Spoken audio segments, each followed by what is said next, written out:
เราลวกหมูเราลวนหมูมาแล้วเนาะล้วนหมูมาแล้วเราก็จะมาผ่าจ้ะเฮ็ดบ่ยากผ่านะเฮ็ดเดียวขอให้หมูมันเย็นก่อนเนาะค่ะให้หมูมันเย็นก่อนหมูเย็นเอาคนให้หมูเย็นก่อนเอาปลาลงพริก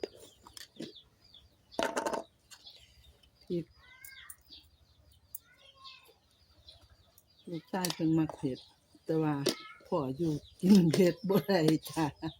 ต้องเฮ็ดเอาตามนี้ก่อน